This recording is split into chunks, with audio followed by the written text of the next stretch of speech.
Welcome, beautiful souls, beautiful beings. Welcome back to Crystalline Temple. Thank you for being with me at this time. I'm going to share a lesson I've been grounding into for about maybe years, okay? Take this piece of wisdom or leave it.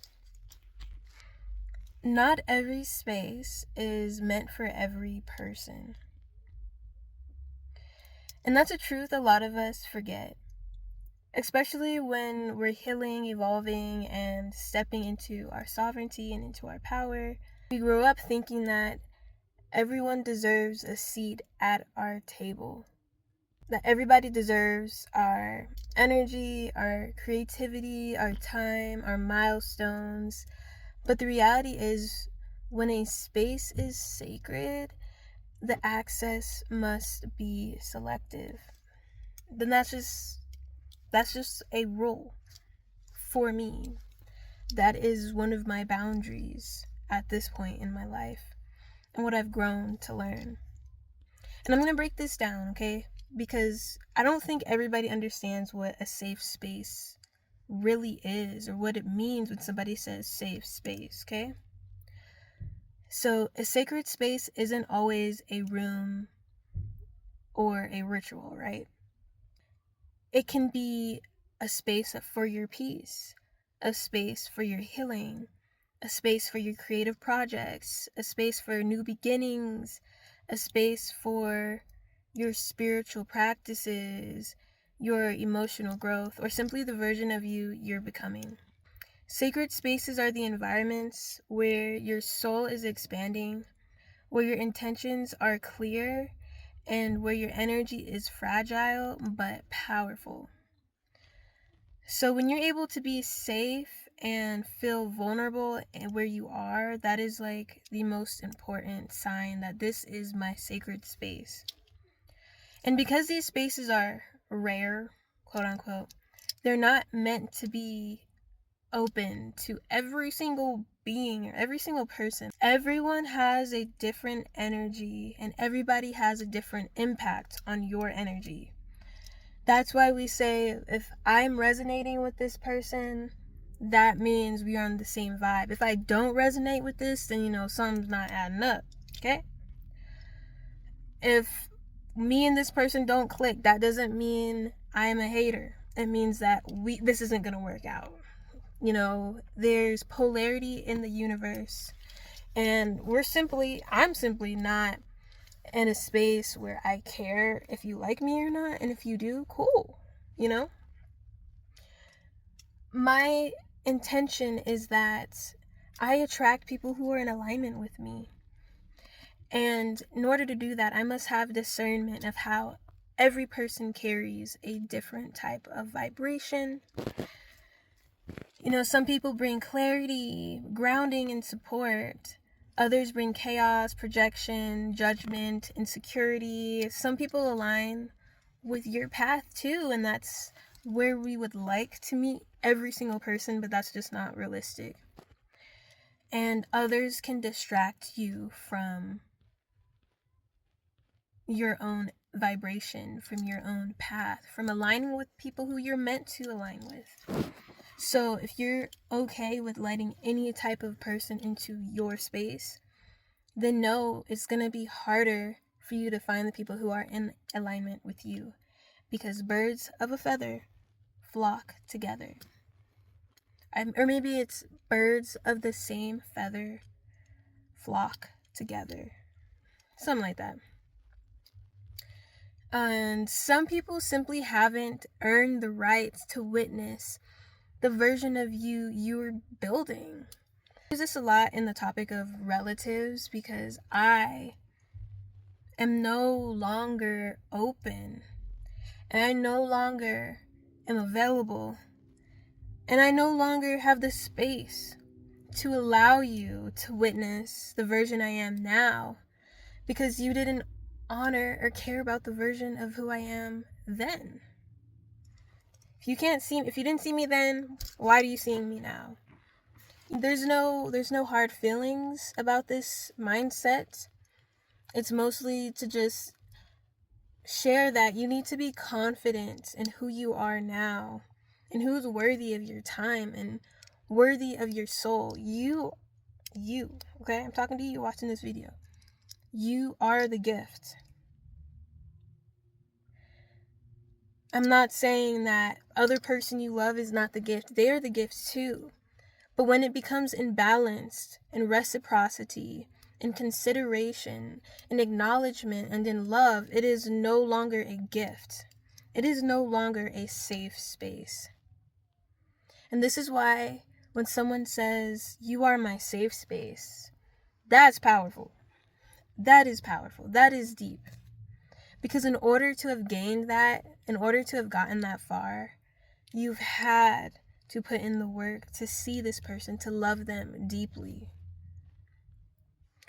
So if someone's energy disrupts your peace, if their presence makes you feel like you have to shrink, you have to dim your light, if your body tenses around them, that's your intuition telling you this person is not meant for this space.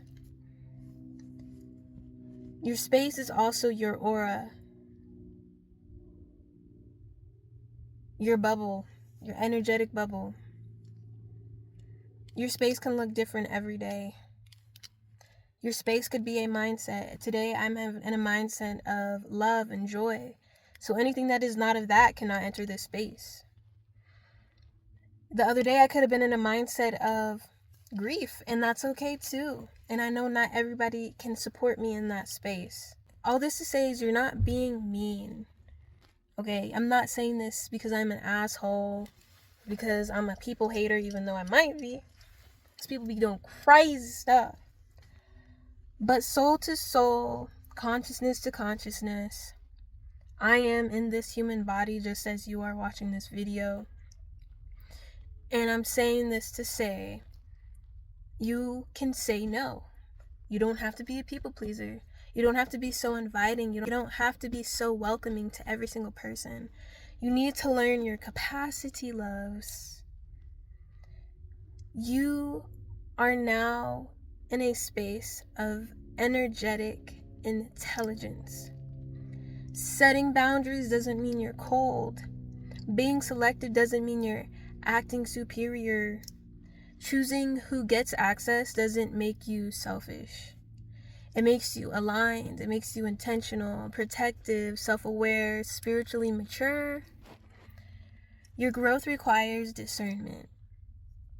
Your healing requires protection. Your peace requires boundaries. Write that down, lock that into your noggin. Your growth requires discernment. Your healing requires protection. Your peace requires boundaries. If these things are set in stone, then you can unlock the door. You can open up. Because then you know this is a safe space. And you can love people, once again, from a distance. You can care for them without giving them access to every single part of your life. You can respect them without letting them into your sacred rooms, into your sacred heart space where you're still healing, where they can't match your love. Not every connection is meant to go everywhere with you, and I know this is a reality check for us all. Not every connection is meant to go every single place with you, and that is okay, because you are with you every single day until you die, until you transcend, until you transform.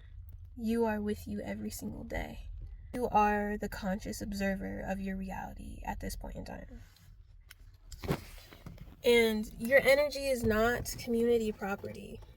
One of the biggest lies we're taught is that we owe everyone our time, our presence, our invitations, our milestones, our updates, but you don't owe everyone access. Your energy is not community property. Your growth is not someone else's entitlement. And people love to feel entitled when you're growing. Like, yeah, you did that because of me. If it weren't for me in your life, then you'd probably be on the streets and doing drugs. Like, no, relax. Your peace is not up for negotiation. People don't have access to you just because they want it. Remember that. Just because someone wants access to you doesn't mean that you have to give it to them.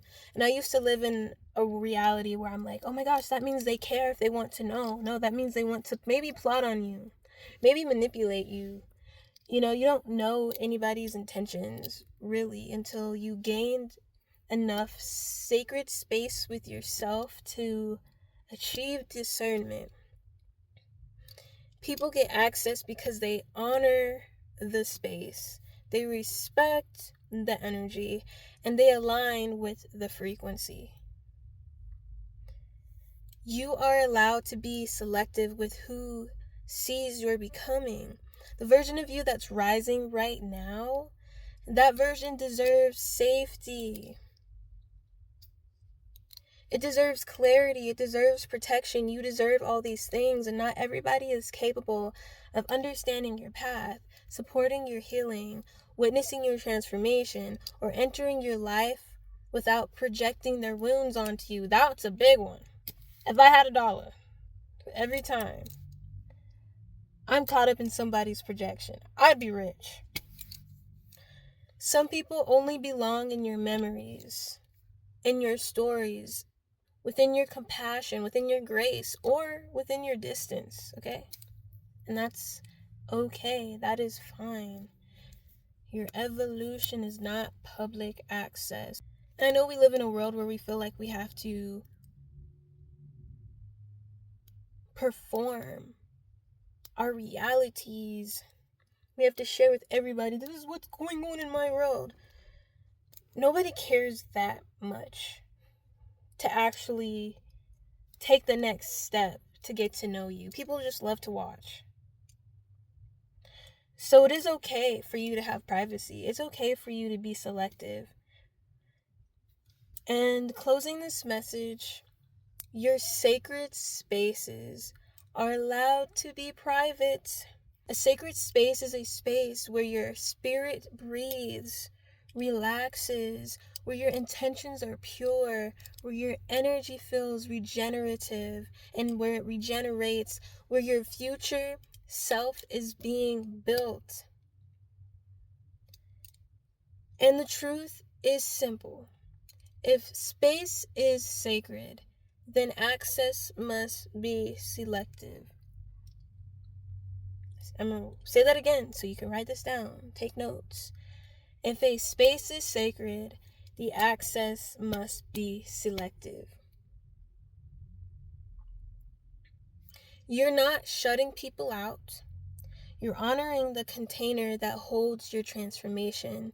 So protect your peace, honor your boundaries, trust your intuition, and remember not every space is meant for every person, and not every person is meant for every version of you. So please ground into this wisdom. If this relates, please leave a comment below, and I love you guys. Ciao. Deuces.